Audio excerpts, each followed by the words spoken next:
सभी बच्चों को नमस्ते। मेरे चैनल में प्रिंस ऑल वर्कशीट टेक्नोलॉजी ज्ञान में आपका स्वागत है।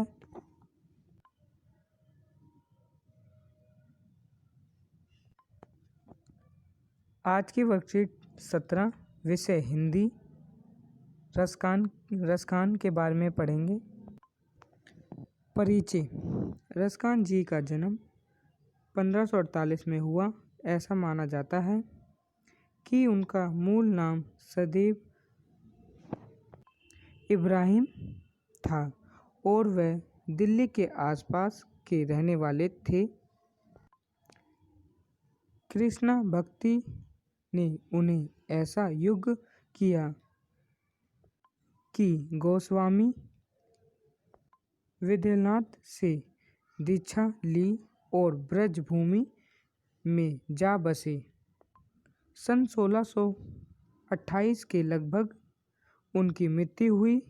प्रस्तुत सवेरे में रसखान जी ने कृष्णा और कृष्णा भूमि के प्रतीक अपना स्मरण भाव व्यक्त किया है।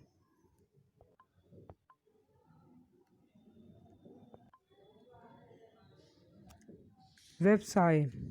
प्रस्तुत पद में रसखान जी ईश्वर से प्रार्थना करते हैं कि यदि अगले जन्म में मुझे मनुष्य जीवन मिलता है तो ब्रज के गोकुल गांव में गवाले के रूप में मेरा जन्म हो, और यदि मेरा जन्म पशु में होता है तो यह ईश्वर मैं आपसे विनती करता हूँ कि मुझे जन्म नंद की गायों के बीच में देना, अर्थात मुझे नंद की गायों के साथ चरने का मौका मिल सके जिन्हें श्री कृष्ण चराया करते थे। और अगर आप मुझे पत्थर बनाते हैं तो मुझे उसी गोवर्धन पर्वत का पत्थर बनाना,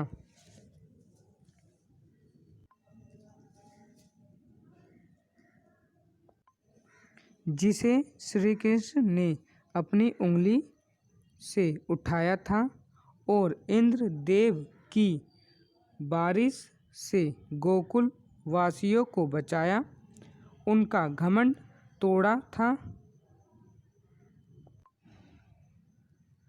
अंत में कवि कहते हैं कि अगर मेरा जन्म पक्षी के रूप में हो तो मेरा बसेरा यमुना नदी के किनारे कंदन के पेड़ पर करना, जिसके नीचे श्री कृष्ण बांसुरी बजाते थे।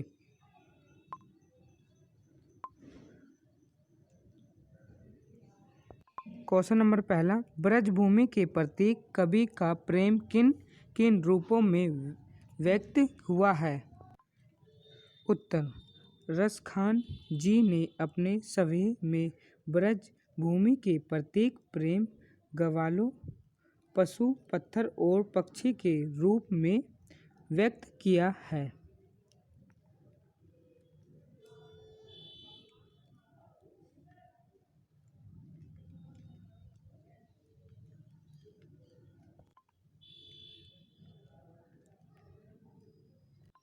क्वेश्चन नंबर दूसरा, इस सवेरे को पढ़कर आपको निम्नलिखित शब्दों के क्या अर्थ समझ आए, उन अर्थ को लिखिए। शब्द सुनते ही पहले का है पशु यानी कि पशु, और दूसरे का है पहान यानी कि पत्थर, तीसरे का है मनुष्य यानी कि मनुष्य, और चौथे का है साग यानी कि पक्षी को कह रहे हैं, और पांचवें गवान यानी कि गवाल, और छठे का है धेनु यानी कि गाय, कंदन यानी कंदन का पेड़, और कालिंद यानी कि यमुना नदी। राइटिंग समझ में ना आई हो तो कमेंट करें।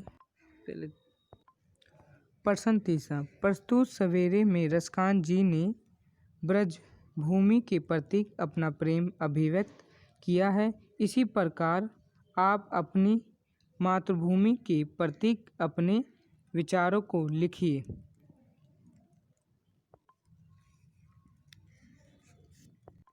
तीसरे का उत्तर, वह हादे नहीं है, पत्थर है जिसमें सब देश का प्यार नहीं। संसार में दो ही चीज़ों को स्वर्ग से बढ़कर माना गया है, जनकी और जन्मभूमि। जनकी हमें जन्म देती है तो जन्मभूमि जीवन। इस तरह जन्मभूमि का महत्व जनकी से किसी भी प्रकार कम नहीं है। सब देश प्रेम एक स्वाभाविक गुण है।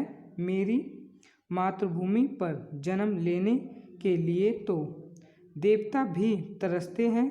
यहाँ के ऊंचे पर्वत, हरे भरे वन, बस्ती नदियाँ, विशाल समुद्र सभी कुछ मानव जीवन को गाती देते हैं। इन सब से दर्शन करने मात्र से व्यक्ति अलौकिक सुख संसार में डूब जाता है। यहाँ की हवा, जल, मिट्टी की सुगंध आत्मिक संतोष प्रदान कर मुझे वृत्त करती है। मैं अपनी मातृभूमि को अपनी जान से ज़्यादा चाहता हूँ।